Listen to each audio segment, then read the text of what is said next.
மாவட்டம் சுல்தான்பேட்டை அருகே கட்டுப்பாட்டை இழந்த லாரி ஒன்று பேக்கரிக்குள் நுழைந்து விபத்தானது நிகழ்ந்திருக்கிறது. கோவை மாவட்டம் சூலூர் அருகே கட்டுப்பாட்டை இழந்த லாரி பேக்கரிக்குள் புகுந்து விபத்து நிகழ்ந்திருக்கிறது. அது தொடர்பான அந்த காட்சிகளையும் நாம் தற்பொழுது திரையில் பார்த்துக் கொண்டிருக்கிறோம். சுல்தான்பேட்டை அருகே பல்லடம் பொள்ளாச்சி சாலையில் கட்டுப்பாட்டை இழந்த லாரி கவிழ்ந்திருக்கிறது.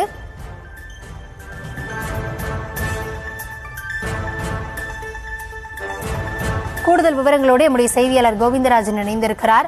வணக்கம் கோவிந்தராஜன், இந்த விபத்திற்கான காரணம் என்ன அப்படின்னு கண்டறியப்பட்டிருக்கிறதா? அது மட்டுமல்லாது இந்த விபத்துல யாருக்காவது ஏதாவது பாதிப்பு ஏற்பட்டிருக்கிறதா? என்ன கூடுதல் விவரம்? வணக்கம் கௌதமி. கோவை மாவட்டம் சூலூர் அருகே சுல்தான்பேட்டை பகுதியில் சாலையோரம் உள்ள பேக்கரி கடைக்குள் லாரி ஒன்று அதிவேகமாக புகுந்ததில் அதில் டீ சாப்பிட்டுக் கொண்டிருந்தவர்கள் மற்றும் காரில் இருந்தவர்கள் என 6க்கும் மேற்பட்டோர் பலத்த காயமடைந்துள்ளனர். இந்த விபத்தில் 10ற்கும் மேற்பட்டோர் படுகாயமடைந்திருப்பதால் உயிர்பலி ஏற்படும் அபாயம் இருப்பதாகவும் கூறப்படுகிறது. உங்களுடைய தற்போதைய விவரங்களுக்கும் நன்றி.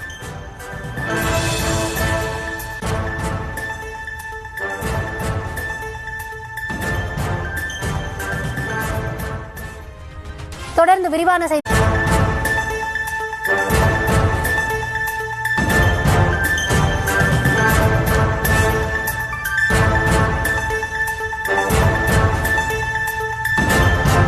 கோவை மாவட்டம் சுல்தான்பேட்டை அருகே கட்டுப்பாட்டை இழந்த லாரி ஒன்று பேக்கரிக்குள் நுழைந்து விபத்தானது நிகழ்ந்திருக்கிறது. கோவை மாவட்டம் சூலூர் அருகே கட்டுப்பாட்டை இழந்த லாரி பேக்கரிக்குள் புகுந்து விபத்து நிகழ்ந்திருக்கிறது. அது தொடர்பான அந்த காட்சிகளையும் நாம் தற்பொழுது திரையில் பார்த்துக் கொண்டிருக்கிறோம். சுல்தான்பேட்டை அருகே பல்லடம் பொள்ளாச்சி சாலையில் கட்டுப்பாட்டை இழந்த லாரி கவிழ்ந்திருக்கிறது.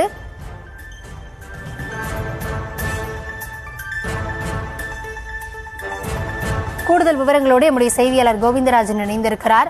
வணக்கம் கோவிந்தராஜன், இந்த விபத்திற்கான காரணம் என்ன அப்படின்னு கண்டறியப்பட்டிருக்கிறதா? அது மட்டுமல்லாது இந்த விபத்துல யாருக்காவது ஏதாவது பாதிப்பு ஏற்பட்டிருக்கிறதா? என்ன கூடுதல் விவரம்?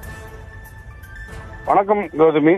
கோவை மாவட்டம் சூலூர் அருகே சுல்தான்பேட்டை பகுதியில் சாலையோரம் உள்ள பேக்கரி கடைக்குள் லாரி ஒன்று அதிவேகமாக புகுந்ததில் அதில் டீ சாப்பிட்டுக் கொண்டிருந்தவர்கள் மற்றும் காரில் இருந்தவர்கள் என 6க்கும் மேற்பட்டோர் பலத்த காயமடைந்துள்ளனர். இந்த விபத்தில் 10ற்கும் மேற்பட்டோர் படுகாயமடைந்திருப்பதால்